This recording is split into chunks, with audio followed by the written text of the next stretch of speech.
नमस्कार, स्वागत है आपका। मैं हूं आप सबके साथ अनूप। मॉनसूनी मौसम में बिहार तो हर साल ही पानी पानी होता है। इस बार झारखंड भी पानी पानी हो गया। झारखंड में बहने वाली नदियां उफान पर हैं और डैम के फाटक खोले जाने लगे हैं। हालात का अंदाजा इसी बात से लगा सकते हैं कि रांची के कई इलाकों में पानी भरा है। सड़क पर तो पानी है ही, लोगों के घरों में भी पानी घुस गया। वहीं बिहार के कुछ जिले अब भी बाढ़ से बेहाल हैं। बिहार और झारखंड में कहां पानी का कहर देखने को मिल रहा है, देखिए। से बोकारो में तेनुघाट डैम के 6 फाटक खोल दिए गए। बारिश की वजह से कांके डैम भी लबालब भर गया, जबकि कई नदियों का जलस्तर तेजी से बढ़ रहा है।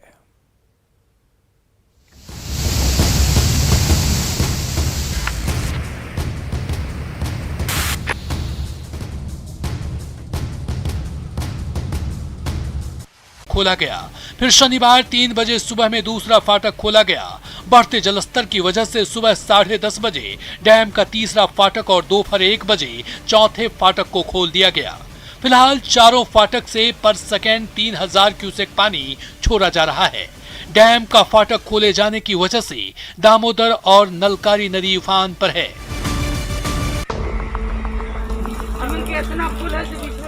रामगढ़ में बाढ़ के हालात का अंदाजा इसी बात से लगा सकते हैं कि रजरप्पा के प्रसिद्ध सिद्धपीठ मां छिन्नमस्तिके मंदिर से सटे 2 कॉम्प्लेक्स में दामोदर नदी का पानी घुस गया है।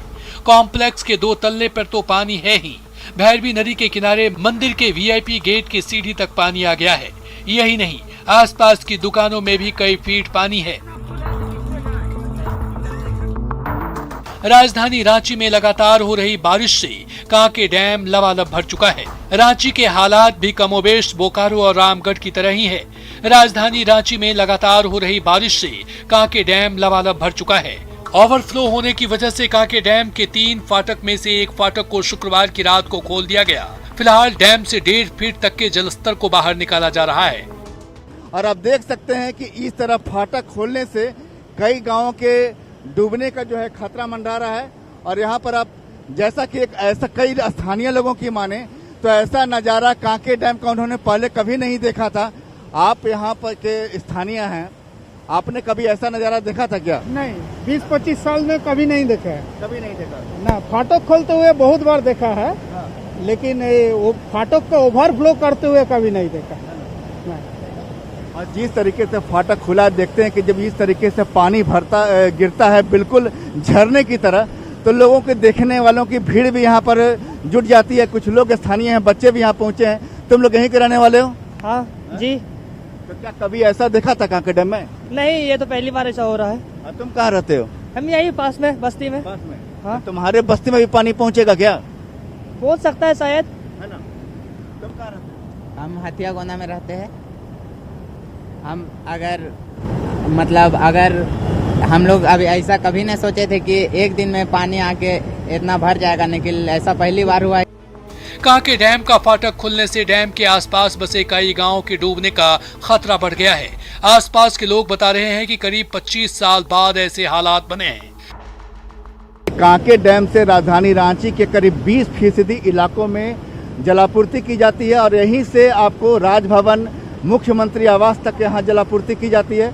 और आप देख रहे हैं कि जिस तरीके से कांके डैम का जलस्तर इस बारिश में बढ़ा है और यहाँ जो है फाटक खोला गया है, बहुत ही आप नज़ारा कर सकते हैं, किसी झरने से कम नहीं है। और पानी लगातार गांव की तरफ बढ़ रहा है। हमारे कैमरामैन आपको दिखा रहे हैं, ये पानी जो बहता हुआ गांव की तरफ जा रहा है और कई गाँव के डूबने का खतरा मंडरा रहा है। फिलहाल अभी एक ही फाटक खोला गया है, 1.5 फीट तक के जलस्तर को निकाला जा रहा है। लेकिन आप समझ सकते हैं कि बारिश का अगर यही हाल रहा और दोनों फाटक खोल दिए गए तो नज़ारा क्या होगा और आसपास के गांवों पर खतरा किस तरह मंडरा सकता है। लेकिन सबसे अच्छी बात है कि इस बार की जो बारिश है वो बारिश से राजधानी के तमाम डैम जो है का जलस्तर काफी, ये कह सकते हैं, लबालब भर चुके हैं और जल्द ही कई डैम के फाटक खोलने का अनुमान जताया जा रहा है। लगातार 2 दिन से हो रहे बारिश की वजह से जमशेदपुर में स्वर्णरेखा और खरके नदी का जलस्तर बढ़ गया है। अगर ऐसे ही बारिश होती रही तो निचले इलाकों में पानी घुस सकता है। यही नहीं, ओडिशा के डैम से पानी छोड़े जाने से हालात बेकाबू होने की आशंका जताई जा रही है। उड़ीसा के 2 डैम का भी फाटक थोड़ा थोड़ा खोल दिया गया है, जिसकी वजह से स्वर्णरेखा नदी का जलस्तर काफ़ी बढ़ गया है। फिलहाल निचले इलाकों में पानी तो नहीं गया है, लेकिन हाँ खतरे के निशान से थोड़े ही ऊपर जलस्तर है स्वर्णरेखा नदी का, जो कि आज भी बारिश होते हुए मौसम दिख रहा है। लगातार बारिश से लोहरदगा में कोयल नदी का जलस्तर बढ़ गया है। वहीं सीटीओ पुल के ऊपर पानी आ जाने से लोहरदगा बेड़ो रांची मार्ग पर परिचालन बाधित हो गया है। ऐसे में प्रशासन बैरिकेडिंग पर लोगों को आने जाने से रोक रहा है। जिले की शंख और कोयल नदी के साथ दूसरी नदियां भी उफान पर है, जिसे देखते हुए प्रशासन लोगों से नदी और पुल के पास नहीं जाने की अपील कर रहा है। कल रात से भारी बारिश हो रही है, तो इसको देखते हुए हम लोग यहाँ पर बैरिकेडिंग कर लिए हैं। साथ ही बीएस कॉलेज के पास जो पिकेट है उसमें भी बैरिकेडिंग लगा हुआ है। सभी से अपील होगा तो कि अगर उनको आवश्यकता है तो इस मार्ग पर अभी ना आए, और अगर लोहरदगा रांची जो मार्ग है उसका अनुसरण करें। अभी ये जब तक ये फ्लो है पानी का, ये मार्ग अवरुद्ध रहेगा। देवघर में बारिश के बाद हालात बदतर दिख रहे हैं। देवघर सारठ मुख्य मार्ग पर डहुआ पुल के पास विशनपुर डायवर्जन पर पानी भर गया है और पानी सड़क के ऊपर बह रहा है, जिसकी वजह से आवागमन बाधित है। यानी झारखंड का एक बड़ा इलाका बारिश से बेहाल है। अगर बारिश कुछ दिनों तक ऐसी ही होती रही तो हालात बिगड़ने लगेंगे और लोगों की परेशानी काफी बढ़ जाएगी। Bureau report, news 18।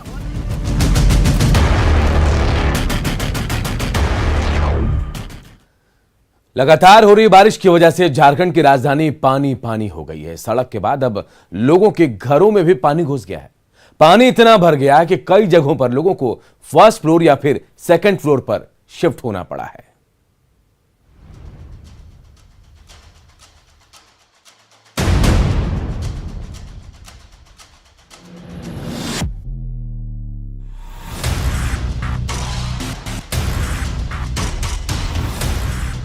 पानी में तैरती इन कारों को देखिए। ये कारों का स्विमिंग पूल नहीं, झारखंड की राजधानी रांची के अरगौड़ा स्थित एकलव्य अपार्टमेंट का कार पार्किंग एरिया है, जो इंद्रदेव की मेहरबानी से तालाब में तब्दील हो गया है। कार पार्किंग को तालाब बनाने में इंद्रदेव को कोई 10-15 दिन का समय नहीं लगा। मात्र 2 दिन की मूसलाधार बारिश ने सब कुछ पानी पानी कर दिया, और जब अपार्टमेंट के बाहर जमा पानी को निकलने का रास्ता नहीं मिला तो सारा का सारा पानी अपार्टमेंट के पार्किंग स्पेस में घुस गया और वहां खड़ी कारें उस पानी में तैरने लगी। भैया यहाँ पे एक पुल था छोटा सा, वो पुल को बंद कर दिया गया, इसके चलते इतना दिक्कत है। अगर वो पानी पुल चालू रहता तो इतना दिक्कत नहीं होता किसी को। पानी का निकासी बंद कर दिया नगर निगम। पुल था उसको पानी का निकासी, हाँ, वो बंद कर दिया गया। रांची नगर निगम की हरी झंडी पर करोड़ों रुपए खर्च कर बहुमंजिली अपार्टमेंट तो खड़ी कर दी गई, लेकिन ना बरसाती पानी को निकलने का रास्ता दिया गया और ना कायदे कानून की किसी को फिक्र रही। जाहिर है जब पानी नहीं निकलेगा तो वो घर को ही डुबोएगा। एकलव्य अपार्टमेंट और इसके 60 से भी ज्यादा फ्लैट्स में रहने वाले 250 से भी ज्यादा बाशिंदे पिछले 2 दिन से उसी लापरवाही का खामियाजा भुगत रहे हैं। हर तरफ पानी ही पानी है और उसके बीच मुश्किल में जिंदगानी है। जब भी बारिश होता है तो पानी होता है, पानी जमा होता है। हाँ, हम लोग आने जाने में रोड में दिक्कत होता है। कभी आप लोगों ने इसका विरोध किया, कभी नगर निगम को बताया? या नगर निगम तो कल रात में काम किया, लेकिन कोई फालतू का काम करके चल गया है। ऐसा नहीं है कि रांची के सिर्फ एक अपार्टमेंट में ऐसी स्थिति है। अरगौड़ा चौक से सटे इलाके में बारिश का पानी कई घरों में घुस चुका है। राजधानी रांची में लगातार हो रही बारिश के बाद कई परिवार बेघर हो गए हैं। इस वक्त हम अरगोड़ा में हैं और अरगोड़ा के इस इलाके में इन तस्वीरों के माध्यम से आप समझ सकते हैं कि किस तरह से जो लोगों के घर हैं, छोटे छोटे एक एक कमरे में रहने वाले परिवार की अगर हम बात करें, वैसे तमाम परिवार के लोग इस बारिश में, लगातार हो रही बारिश में बेघर हो गए हैं। यहाँ जो तस्वीरें आपको दिखाई दे रही हैं, आप समझ सकते हैं कि न सिर्फ दरवाजे बल्कि अगर हम खिड़कियों की बात करें तो खिड़कियों तक पानी ऊपर चढ़ चुका है।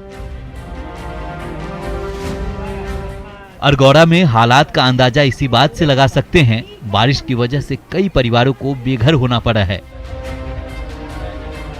23 कमरे हैं और 23 कमरों में आप समझ सकते हैं, जैसा कि मैंने कहा कि 23 परिवार यहाँ रहते हैं, कई सालों से रहते हैं, लेकिन बारिश के इस मौसम में अब वो बेघर हो गए हैं। दीदी, इसमें से कौन सा आपका घर है? मेरा घर 1 नंबर में है, शुरू गेट घुसते हैं वहाँ पे। यहाँ कितना लोग? यहाँ 23 रूम है, 23 रूम में सभी परिवार रहते हैं, परिवार के साथ में रहते हैं।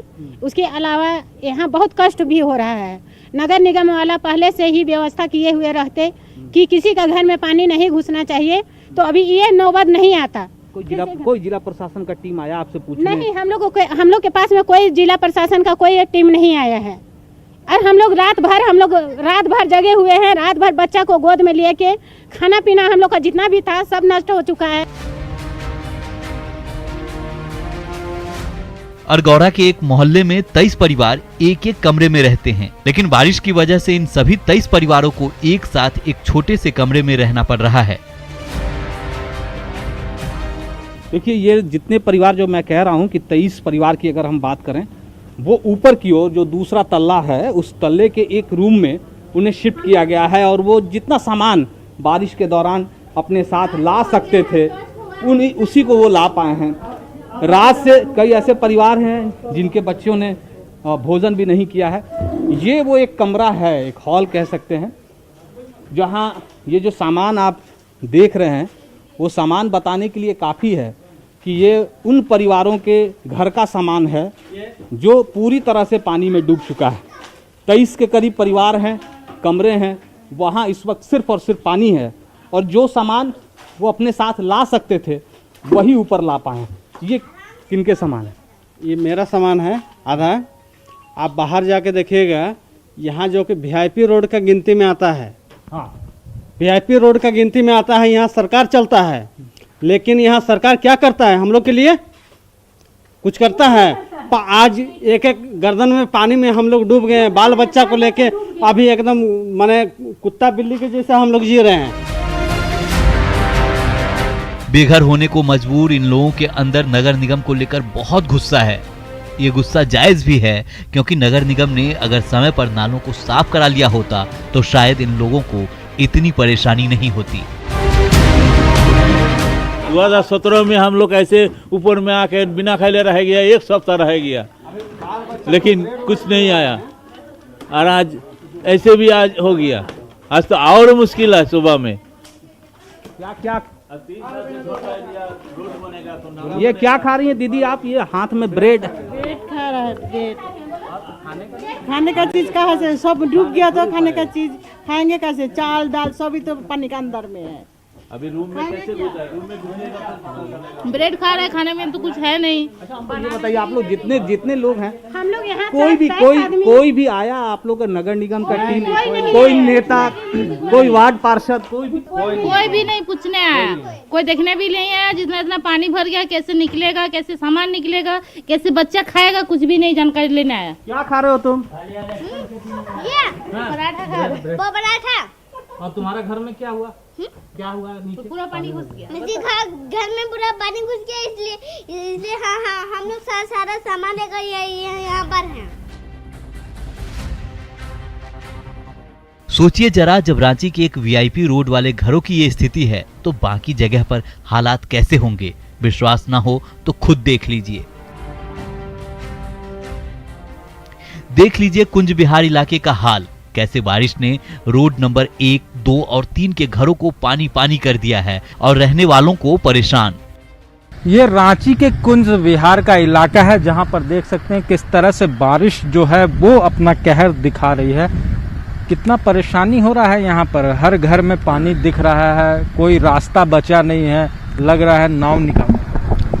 सही बात है, रात में इतना पानी था, 3-3 फीट पानी घर के अंदर घुसा हुआ था। हम लोगों का पूरा सामान घर में तैर रहा था। अभी आप जाके देखिए, पूरा घर में सामान तैर रहा है, बिस्तर, खाने का सामान, राशन सब गीला हो चुका है। बहुत दिक्कत है, बहुत ज़्यादा दिक्कत है। तो ये स्थितियां हैं इस कुंज विहार इलाके की। कहा जाए तो एक पॉश इलाका है, जहां पर लोग जो है वो घर लेकर यहाँ पर सुख चैन की जिंदगी जीने को बेताब थे, लेकिन जब से घर ली है परेशानी का सबब बन गया है, क्योंकि इलाके में नगर निगम ने उदासीन रवैया दिखाया है और उसी वजह से यहाँ पर लोग जो भी रह रहे हैं वो बारिश के मौसम में, खासकर अगर ज़्यादा बारिश हो तो अपने घरों में ही कैद हो जा रहे हैं, वहाँ से निकल नहीं पा रहे हैं। देख सकते हैं बड़ी गाड़ियाँ हों वो भी यहाँ पर पूरी तरह से परेशान लोग हैं, किसी तरह से घरों से निकल तो रहे हैं लेकिन कहा जाए तो कोई काम नहीं कर पा रहे हैं और बुरी तरह से इस बारिश में, आफत की बारिश में फंस चले हैं। बारिश ने रांची के आम लोगों के इलाकों को तो प्रभावित किया ही है, जिधर से राज्य के खास लोग आते जाते हैं उसको भी पानी पानी कर दिया है। इस वक्त हम हरमू बाईपास रोड पर खड़े हैं, मतलब इसी रास्ते से होकर अगर आप झारखंड विधानसभा जाएं, झारखंड मंत्रालय जाएं, बात मुख्यमंत्री की हो या मुख्य सचिव की हो, इसी रास्ते से सबका आना जाना होता है। लेकिन तस्वीर क्या है वो आपके सामने है। आप देख सकते हैं कि किस तरह से सामने सड़क पर पानी आ जाने की वजह से लोग जान जोखिम में डालकर इस रास्ते से आना जाना कर रहे हैं, चाहे वो 4 पहिया वाहन की बात करें, 2 पहिया वाहन की बात करें। ये जो सब सामने जो तस्वीर आपको दिख रही है ये बताने के लिए काफ़ी है कि लोग किस तरह से रांची के अंदर आना जाना कर रहे हैं। ये राजधानी की तस्वीर है और ये देखिए गाड़ी उस पानी के बीचों बीच फंस चुकी है और इसी की वजह से ये जो रास्ता है इसे बैरिकेड किया गया है। आप देख सकते हैं कि किस तरह से सहूलियत के लिहाज से जो ट्रैफिक पुलिस है उसने इस पूरे रास्ते को बैरिकेड कर दिया है ताकि लोगों को परेशानी ना हो, लोग इस पानी में आने जाने के दौरान फंसे नहीं। लेकिन लोग भी मानने को तैयार नहीं हैं। और हमारी इस खास पेशकश में इतना ही। मुझे दीजिए इजाजत। नमस्कार।